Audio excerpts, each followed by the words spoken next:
Merchant navy में interested है, confused है कि हम कौन सा पाथ चूज करें, ऑफिसर वाला पाथ चूज करें या जीपी रेटिंग वाला पाथ चूज करें, तो हम लोग जानेंगे सब कुछ इस वीडियो में। ठीक है, तो ध्यान दें इस वीडियो को और सेव करके भी रखें। तो ऑफिसर पाथ में अगर हम लोग जाते हैं तो उसके लिए आपको कम से कम 12th तक पढ़ाई करनी पड़ेगी। 12th में पीसीएम लेना पड़ेगा, फिजिक्स केमिस्ट्री मैथमेटिक्स, और 12वीं के बाद में आप ऑफिसर पाथ के लिए ज्वाइन कर सकते हैं। वही अगर बात करें तो जीपी रेटिंग में अगर आप जाना चाहते हैं तो आपको 10वीं के बाद में ज्वाइन करना पड़ेगा। बट 10वीं हम लोग कब देते हैं? नॉर्मली एक जो लड़का होता है, कैंडिडेट होता है, वो 16 साल में लगभग 10वीं का एग्जाम देता है।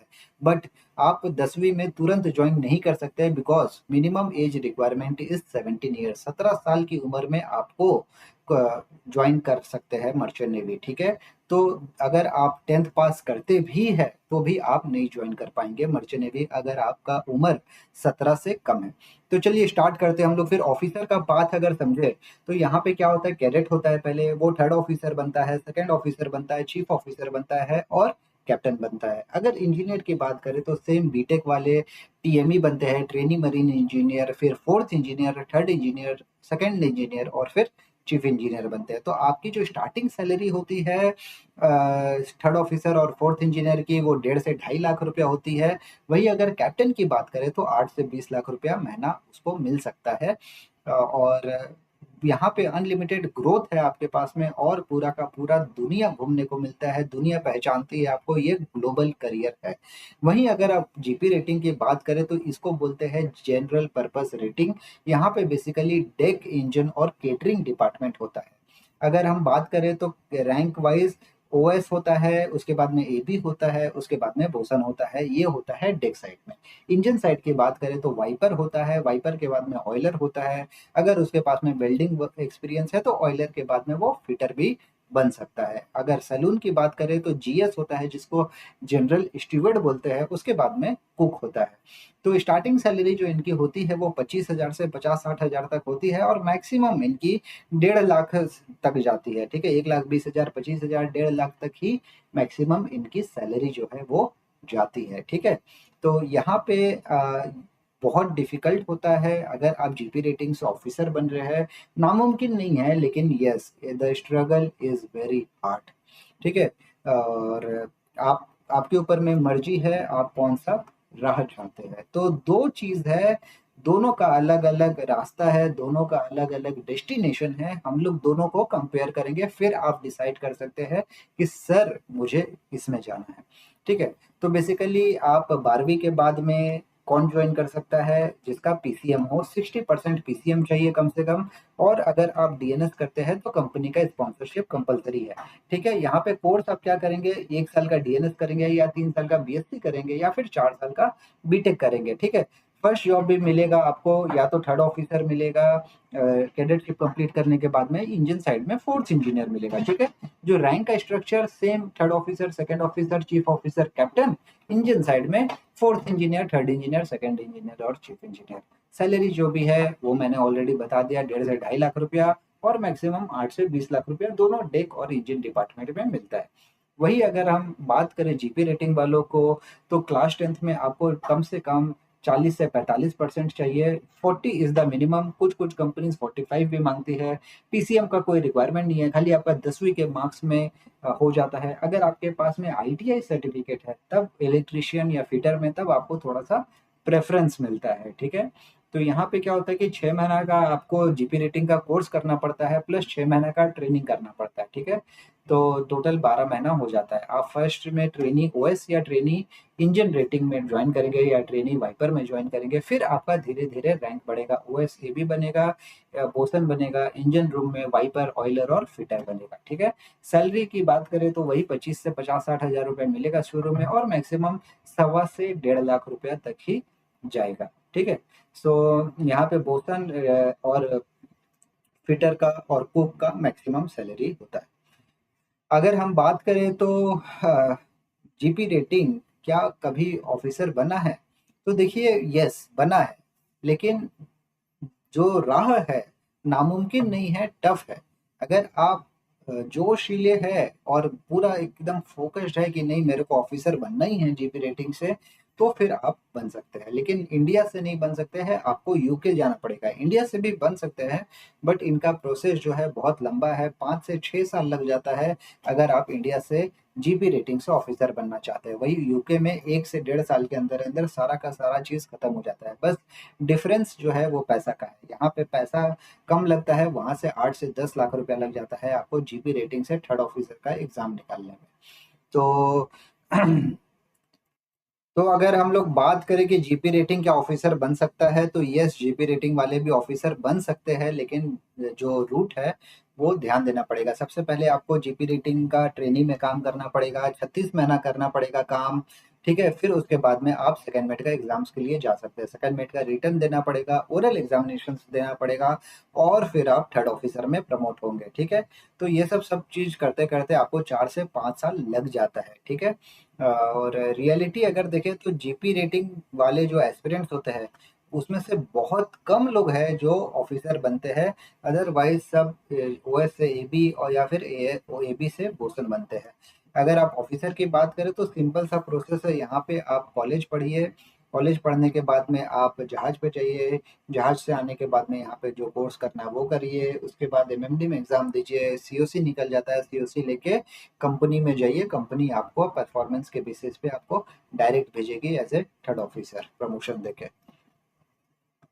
तो अब दो चीज को मैं लेता है, कंपैरिजन करता हूँ, ठीक है। मान लीजिए कि दो लड़के हैं, एक रवि है एक अर्जुन है, ठीक है। 17 से 19 साल है दोनों की। ये क्या किया कि ये जीपी रेटिंग का कोर्स किया है और ओएस में ज्वाइन कर लिया 30,000 रुपया पर मंथ में, 10th के बाद में, ठीक है। वही अर्जुन बोला कि नहीं, मैं 11वीं 12वीं पढ़ूंगा, डीएनएस की तैयारी करूंगा और डीएनएस में जाऊंगा। तो ये अब क्या हो गया कि 19 से 20 साल हो गया, ये ओएस जो है अभी वो एबी बन गया और 45,000 रुपये महीना कमाने लग गया। वही अगर डीएनएस वाला जो है वो अभी कॉलेज पास हुआ है और अभी वो ट्रेनिंग में जा रहा है, 3 साल हो गए, अभी 3 साल बाद उसकी सैलरी बढ़ गई, ए भी बन गया, ठीक है। 60 से 75 हजार रुपया उसको मिलने लग गए और ये थर्ड ऑफिसर बन गया 21 साल की उम्र में, अपना 1.5 साल का ट्रेनिंग वगैरह कंप्लीट करके, ठीक है। अभी 25 साल की उम्र में मान लीजिए कि ए बी जो है वो बोसन बन गया, तो बोसन की सैलरी 1.25 लाख रुपया होती है, तो 1.25 लाख रुपया कमाने लग गया। अभी ये वाला बंदा क्या करेगा, 25 साल की उम्र में वो तो सेकंड ऑफिसर बन जाएगा और 2.5 लाख रुपया लगभग कमाने लग जाएगा। 30 साल की उम्र आते आते बोसन की सैलरी 1.5 लाख रुपया हो जाएगी। यहाँ पे वो बंदा जो है वो चीफ ऑफिसर बन जाएगा 30 साल तक आते आते, ठीक है, जिसकी सैलरी 4 से 7 लाख रुपया तक बन जाएगी। फिर 40 तक वो बोसन ही बना रहेगा, सेम सैलरी रहेगी, उसके बाद में उसका कोई ग्रोथ नहीं है, कोई प्रमोशन नहीं है, वही 1.5 लाख रुपया में सड़ना पड़ेगा उसको 40 साल की उम्र तक, ठीक है। अर्जुन का बात करें तो वो 40 साल की उम्र तक कैप्टन बन सकता है और 8 से 20 लाख रुपया महीना कमा सकता है, ठीक है। तो इस टाइप से है कि कौन यहाँ पे ज्यादा अर्न कर रहा है, ठीक है। रवि जो है वो डिपार्टमेंट में जल्दी घुसा लेकिन ज्यादा कमाया अर्जुन, ठीक है। तो इस टाइप से आप यहाँ पे प्रॉपर फाइनेंशियली प्लानिंग करें, आप देखें कि कौन सा आपके लिए सही है, वो राह चूज करें, ठीक है। तो लाइफ टाइम अर्निंग अगर देखें तो अगर आप मान लीजिए कि 60 साल तक काम कर रहे हैं, तो 60 साल तक आप यहाँ पे एक अच्छा 8 से 10 करोड़ रुपया जमा कर सकते हैं। वही जीपी रेटिंग की बात करें तो वो 60 साल की उम्र तक वो भी जमा कर सकता है, लेकिन इतना नहीं कर सकता है, 1 से 1.5 करोड़ आराम से जमा कर सकता है, ठीक है। इसलिए मैंने कहा कि अगर जीपी रेटिंग आप करते हैं तो उन लोगों के लिए सही है जो पढ़ाई नहीं कर पा रहे हैं, जिनकी मार्क्स नहीं है और जो बेरोजगार है। अगर आपका थोड़ा सा भी इंटरेस्ट है पढ़ाई में और अगर आप अच्छा करियर चाहते हैं तो फिर आप ऑफिसर पाथ को चूज करिए। तो रैंक का ladder, deck cadet, third officer, second officer, chief officer, captain. वही में TME, fourth engineer, third engineer, second engineer और चीफ इंजीनियर। अगर इधर देखें तो ओएस रहता है, ओएस से एबी बनता है, एबी से बोसन बनता है। अगर आप चाहते हैं डायरेक्ट ऑफिसर के लिए तो ओएस के बाद में थर्ड ऑफिसर बनेंगे, सेकंड ऑफिसर, चीफ ऑफिसर और कैप्टन। लेकिन अचीवेबल नहीं है, मतलब इतना आसान नहीं है जीपी रेटिंग वाला पाथ, ठीक है, ऑफिसर के लिए। बहुत डिफिकल्टीज आती है और अगर आप फेस करने के लिए रेडी है इतनी डिफिकल्टीज तो फिर आप आराम से जा सकते हैं। तो कुछ मैं चीज़ें बताना चाहूँगा जो अपनी लाइफ के बारे में आपको भी थोड़ा सा ध्यान देना चाहिए कि जो डिफरेंस है ऑफिसर पाथ और जीपी रेटिंग का पाथ जो हमने कंपेयर किया, वो 2 साल का है, 11वीं और 12वीं में। ठीक है, 2 साल का जो आप पढ़ाई है जल्दी जाने के चक्कर में, जहाज पे काम करने के चक्कर में, पैसा कमाने के चक्कर में आप 2 साल को भूल जाते हैं। और आई वुड सजेस्ट कि आप 11वीं और 12वीं पढ़िए। 2 साल में आपको बहुत कुछ सीखने को मिलेगा और ऑफिसर कैटेगरी में आइए। अगर कुछ भी नहीं हो पा रहा है, आपका पूरा का पूरा ट्रायल जो है वो खत्म हो गया, अभी हार मान गए हैं कि नहीं ऑफिसर का मेरे से नहीं हो पाएगा, तब फिर आप जीपी रेटिंग में जा सकते हैं। ठीक है, तो यहाँ पे ये 2 साल 11वीं 12वीं का सबसे ज़्यादा इम्पोर्टेंट है, क्योंकि यही आपका पूरा का पूरा करियर डिसाइड करता है। तो स्टूडेंट जो है उनके लिए मैं कहना चाहूँगा कि अगर आप 10वीं में हैं तो प्लीज़ आप कंटिन्यू करिए अपनी पढ़ाई। 11वीं और 12वीं में पीसीएम लेके कम से कम 12वीं तक पढ़ाई करिए। अगर आप ऑलरेडी जीपी रेटिंग कर लिए हैं तो आप अपग्रेड कर सकते हैं, हमेशा अपग्रेड कर सकते हैं।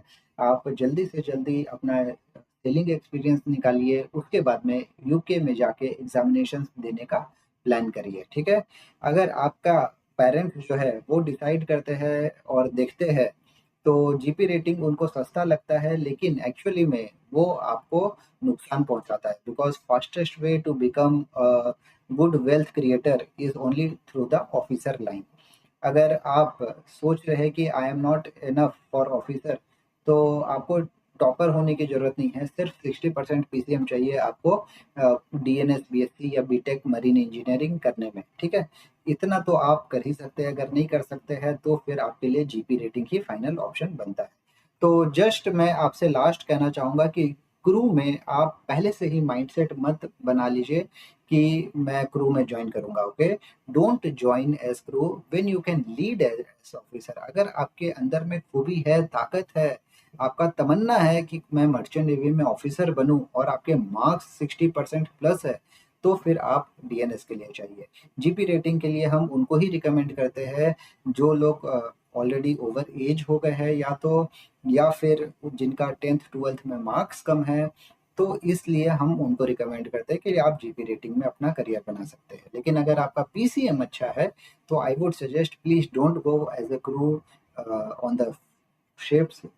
You can go as an officer, that will be the best opportunity. Okay, so that's all guys. I hope आपको थोड़ा बहुत हेल्प मिला होगा इस वीडियो से। अगर हेल्प मिला तो प्लीज़ लाइक, एंड अगर आप हमसे पढ़ना चाहते हैं तो ज्वाइन करें वन ओशन एकेडमी को, जहाँ पे हम आपको तैयारी करवाएंगे synergy, Anglo eastern, great eastern सारी की कंपनी स्पॉन्सरशिप का प्रिपरेशंस, आईएमयूसीटी का प्रिपरेशंस, और फिर सारे के सारे आपके डाउट्स भी सॉल्व करेंगे। ठीक है, तो that's all guys, all the best for your IMUCET and company sponsorship exams. Bye.